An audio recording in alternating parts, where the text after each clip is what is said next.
नमस्कार विद्यार्थियों, मैं नरेश जैन आपके लिए भूगोल की कक्षा 12वीं का खंड बी का दूसरा अध्याय लेकर प्रस्तुत हूँ।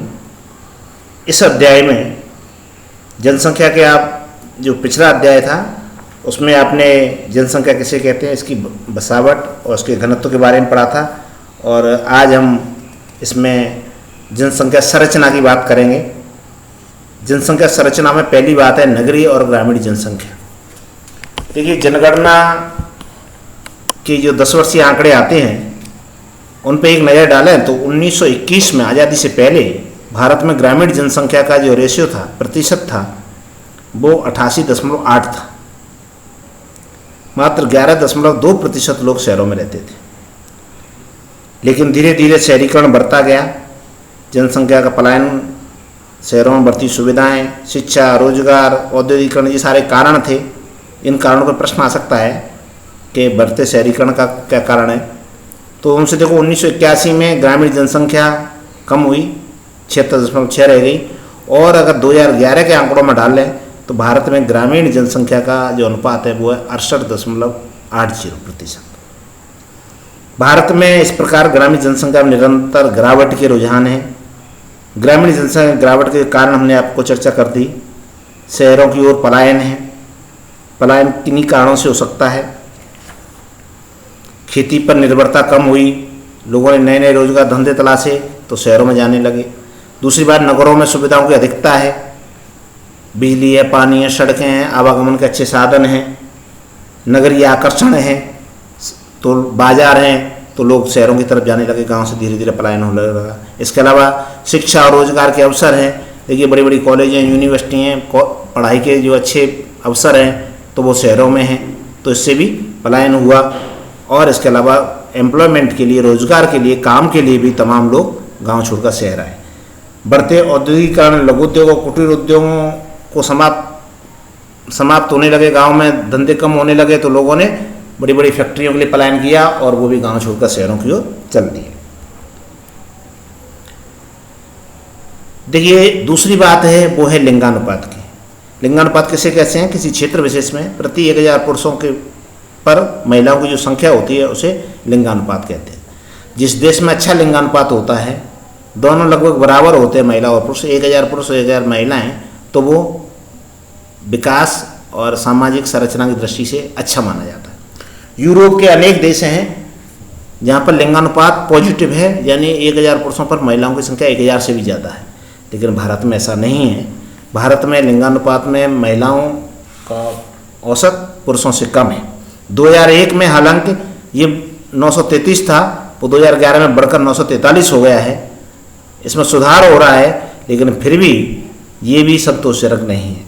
भारत में कम लिंगानुपात के कई कारण हैं।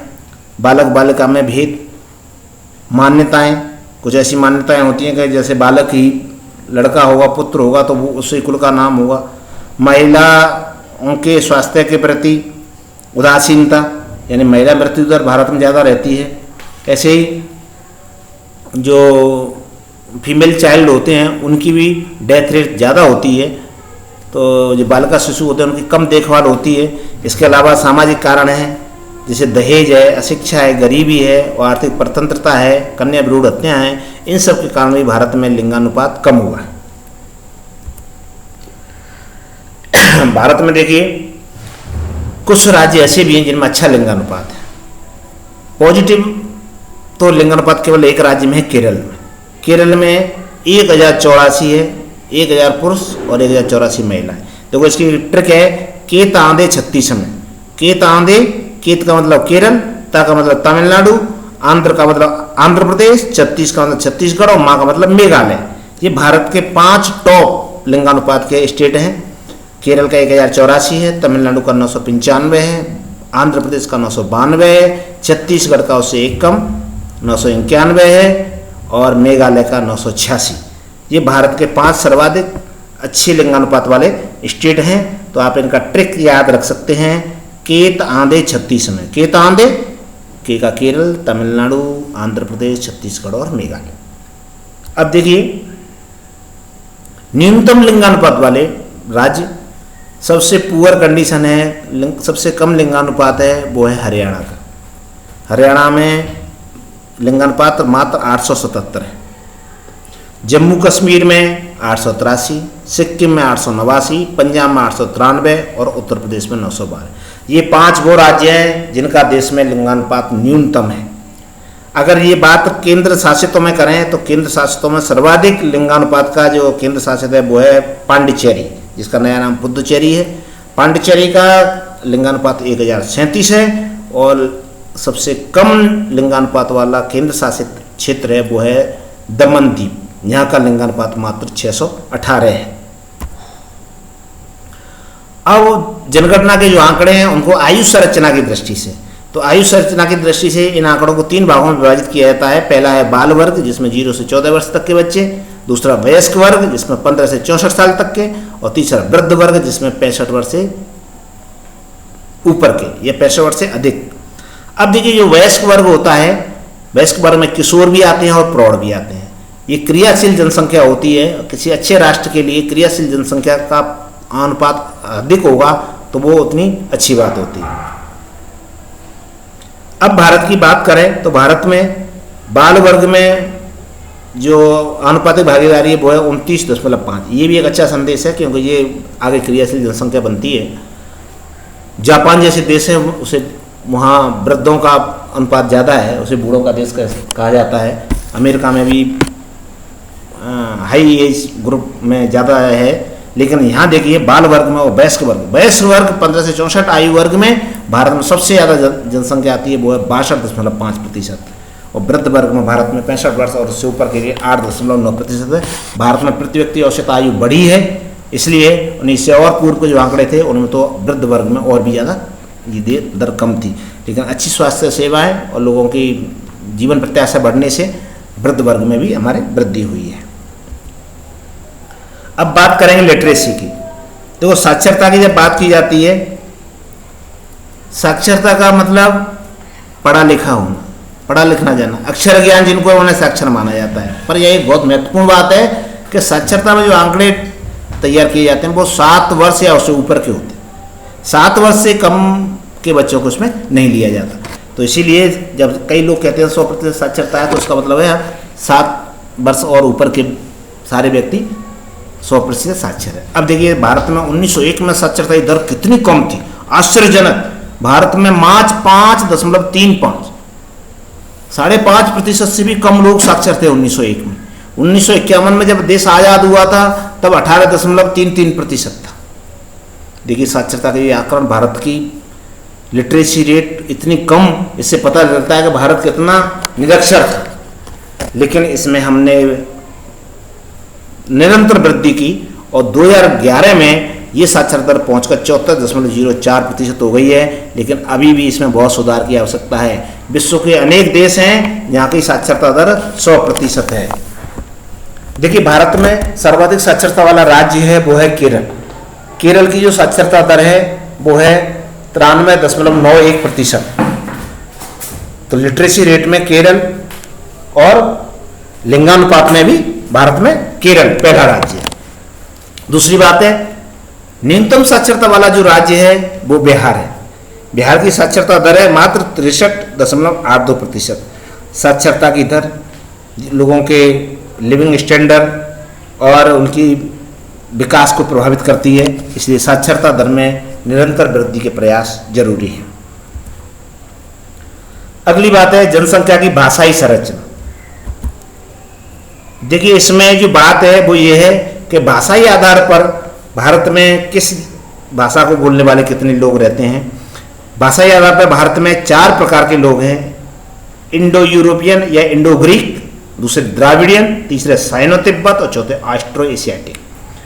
विश्व में, भारत की बात नहीं कर रहा, विश्व में सबसे बड़ा भाषा समुदाय है वो है इंडो यूरोपियन। इसको हिंदी में भारोपीय कहा जाता है। भारोपीय भाषाओं में 13 बड़े भाषा समूह हैं विश्व के, उनमें भारोपीय सबसे बड़ा समूह है। और इसमें दूसरा जो समूह है वो द्राविडियन है। दक्षिण की द्राविड़ भाषा हैं वो द्राविडियन समूह में आती हैं। तीसरी साइनो तिब्बत है जो चाइना से जुड़ा हुआ इलाका है, हमारा उत्तरी पूर्वी क्षेत्र, उसमें साइनो तिब्बत। और चौथा ऑस्ट्रो एशियाटिक। ये 4 भाषाएं हैं भारत को जनसंख्या की दृष्टि से जनगणना वालों ने 12 भाषाई प्रदेशों में बांटा और जनगणना 2011 के जो आंकड़े हैं उनमें भारत में मातृभाषा संबंधी आंकड़े इकट्ठे किए गए थे। उसमें 40.22% लोग हैं उनकी मातृभाषा हिंदी है। हिंदी भारत में बोली जाने वाली सबसे बड़ी भाषा है। इसके बाद बंगाली दूसरे नंबर की, तेलुगु तीसरे नंबर की और चौथे नंबर की मराठी और 5वीं में तमिल का स्थान है। लेकिन इनमें से कोई भी भाषा ऐसी नहीं है जिनकी मातृभाषा उन संख्या 10% से अधिक हो। ये 10% से कम वाले हैं, 9, 8, 7% वाले हैं। भारत के संविधान की 8वीं अनुसूची में भाषाओं का उल्लेख है। प्रारंभ में केवल 14 भाषाएं थीं, फिर बाद में 15 हुई, फिर 18 हुई, फिर 22 हो गई। ये 22 भाषाएं कौन कौन सी हैं ये भी जानना जरूरी है। हालांकि यहाँ ये टॉपिक नहीं है, फिर भी मैं आपको बता दूं कि ये 22 भाषाएं हैं। आसे असमिया, बासे बंगला, गा गुजराती, उजला, हिंदी, कन्नड़ और कश्मीरी, मलयालम की मीठी बोली, थाने मराठी, उड़िया जानू, पंजाबी को भी पहचानू, संस्कृत सबकी जननी प्यारी, सिंधी, उर्दू या नेपाली, ताता, तमिल, तेलुगु सुन लो, मणिपुरी और कोंकणी सुन लो, BDMS की बात निराली, बोडो, डोगरी, मैथिली, संताली, संविधान की 8वीं सूची, भाषा 22 ऊंची। अब इसको मैं अलग एक वीडियो में आपको बताऊंगा जिसमें अच्छी तरह इस पोएम को याद कराऊंगा। इस पोएम के माध्यम से आप इन 22 भाषाओं को अच्छी तरह रट सकते हैं। लेकिन वो आपके 12th के पाठ्यक्रम में नहीं है। 12th के पाठ्यक्रम में केवल जनसंख्या का भाषाई संरचना है, वो हमने यहाँ बता दी कि ये संरचना में मातृभाषा हिंदी बोलने वालों की संख्या सर्वाधिक 40.22%, बंगाली 9%, तेलुगु 8%, मराठी 7% और इस प्रकार तमिल भाषा के। इसी के साथ हमारी ये यूनिट यहीं फिनिश होती है। आप इसे ध्यान से पढ़ें, एक एक चीज़ लिखें और तैयार करें। इसमें आप ये लिखने का अभ्यास करें कि 2 अंक का जो क्वेश्चन आएगा उसमें 40 शब्दों में आप उस चीज़ को कैसे लिखेंगे। जैसे भारत की भाषाई जनसंख्या के आधार पर भाषाई संरचना का उल्लेख कीजिए, तो आप 40 शब्दों में आपको लिखना है। आपको ये वीडियो अच्छा लगा तो इसे लाइक करें, शेयर करें और आगे वीडियो पाने के लिए हमारा चैनल नवकार पॉइंट को सब्सक्राइब करें। धन्यवाद।